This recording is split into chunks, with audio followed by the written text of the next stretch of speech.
Hello everyone, and thank you for coming back.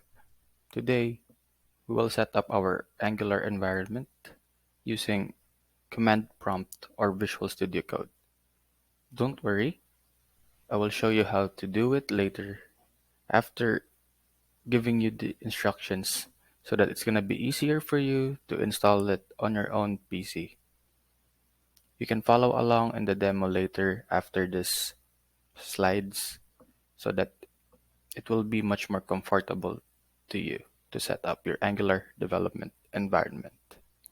By the way, I'm going to be using Visual Studio Code for the entire course. You can use your own IDE, but in my case, I'm much more comfortable with using Visual Studio Code. Our first step in setting up our environment is installing Node.js. Visit the website nodejs.org/en.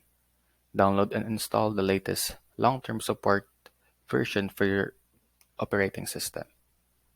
Next step is we install the Angular CLI, or the command line interface for Angular. Open a terminal or command prompt and enter the following command: npm install -g at angular/CLI. Next step is we can now create our Angular project. In the terminal or command prompt, you can do this in your command prompt or inside the terminal of Visual Studio Code. We must be inside the directory where you want to create your project. Then we will enter the following command: ng new my angular-project, or any names that you want. Then it will show up some prompts to select the options you want for your project, such as style sheet format and whether to use routing. Run the project, navigate into the project directory, cd my-angular-project or the project of your name choice.